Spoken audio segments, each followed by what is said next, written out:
Have you ever wondered how banks make money?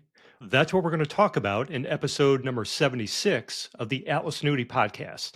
Hi, everyone. This is Marty Becker, owner and founder of Atlas Financial Strategies in St. Louis, Missouri, where we specialize in safe money retirement strategies. I wanted to talk about the subject for a while because I want the Atlas Annuity Podcast to become an all encompassing financial education platform with the focus really always being on annuities and protection for your retirement income.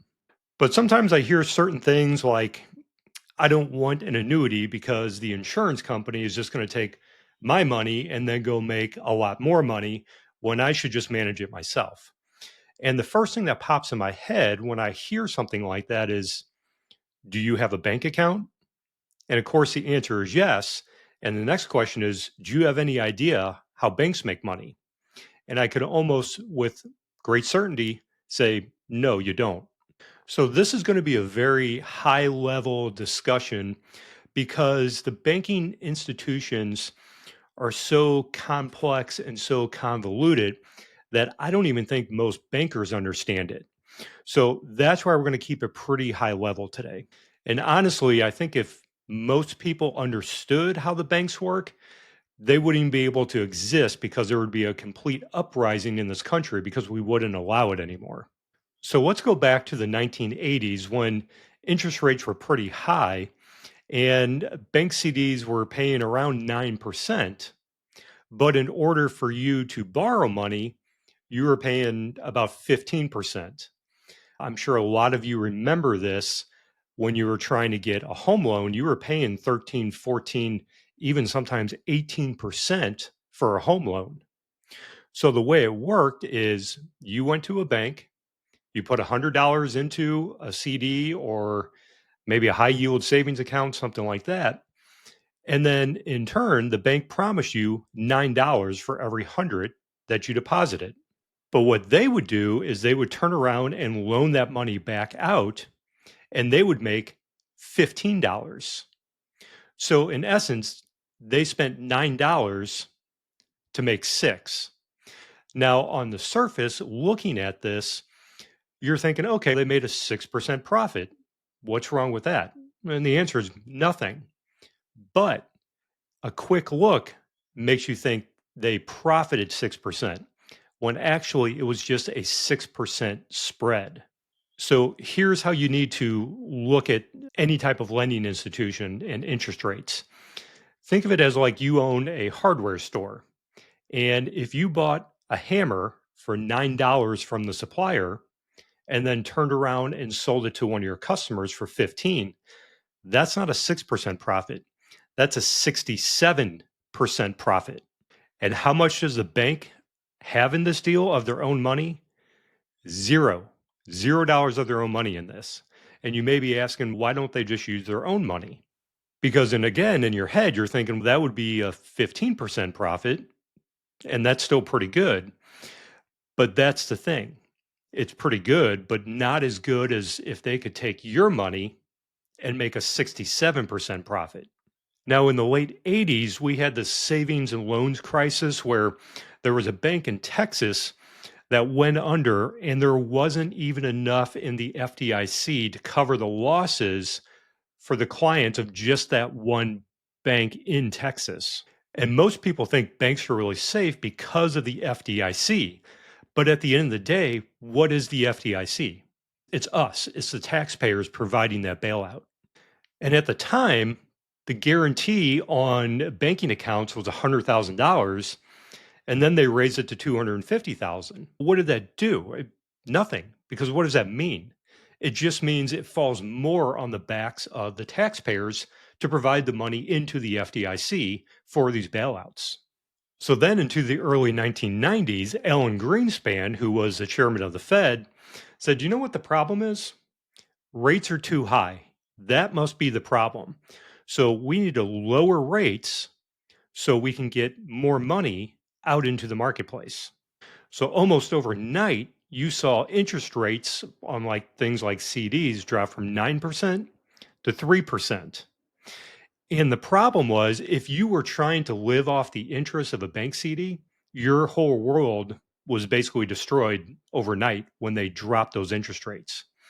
So you could go to a bank, you could get a CD for about 3%, but the bankers were still loaning money for around 9% at that point. On the surface, you may be thinking, hey, okay, that's still a 6% spread. But look what happened to the profit margin. If they're basically buying your money for $3, they're not really buying it, they're just using your money and giving you $3 and then turned around and loaning it out for a $9 profit.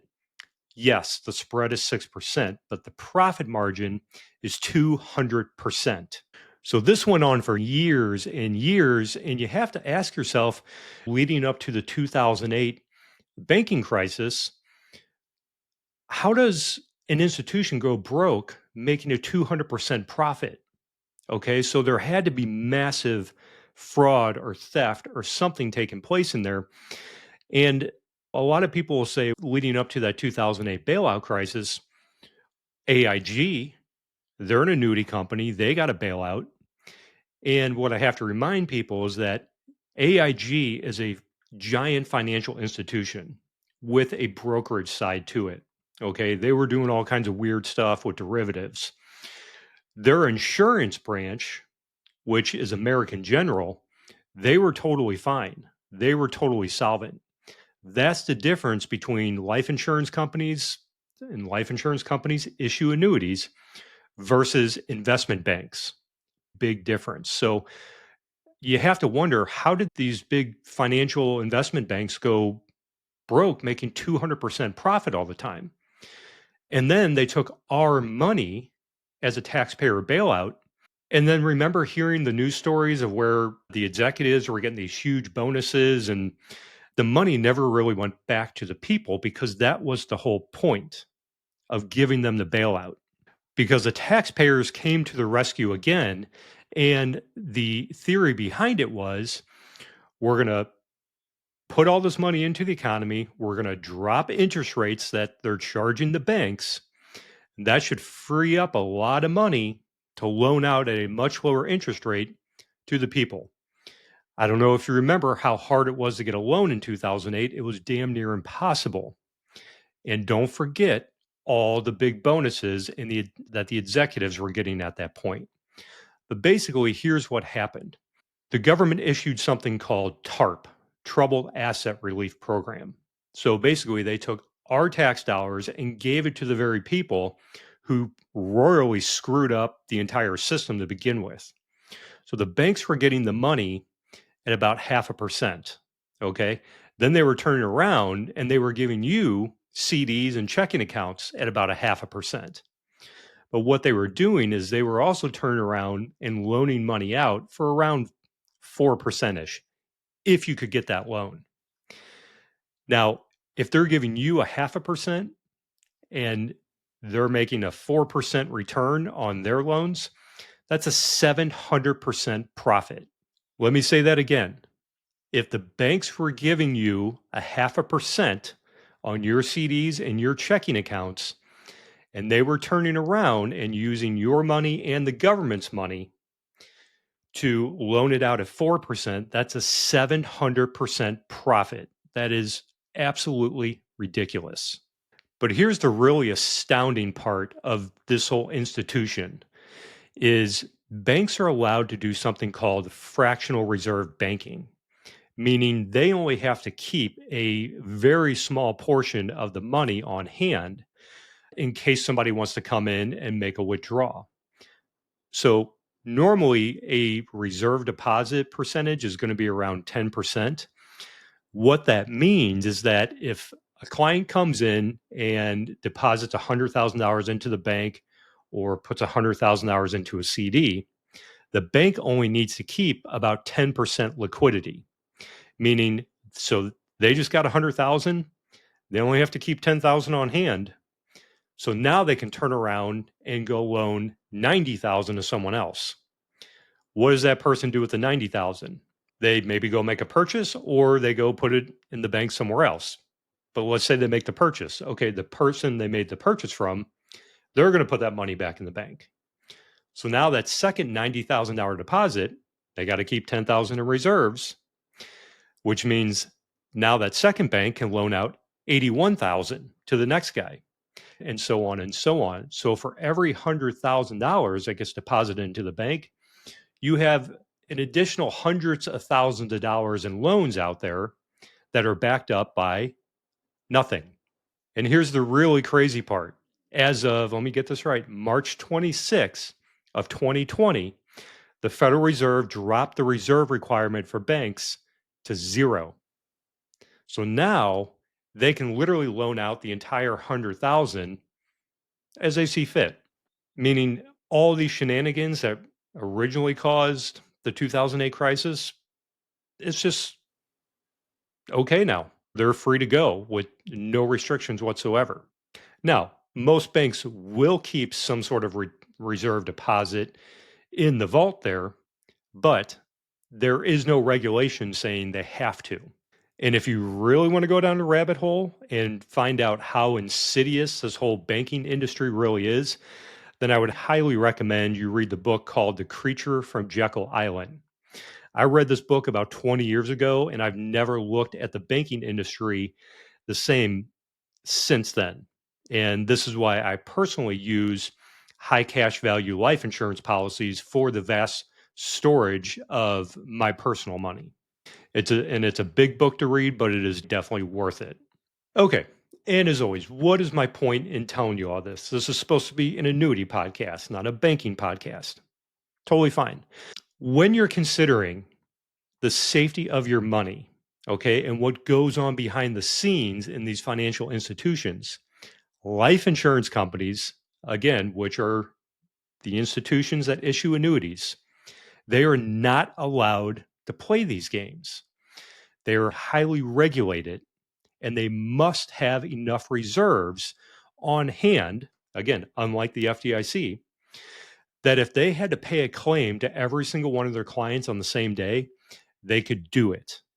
That's why we track what's called the solvency ratio in these annuity companies, because their solvency ratio determines how much money they have above their liabilities. That's how much they have in assets above their liabilities on the books, which what are the liabilities on a balance sheet for an insurance company?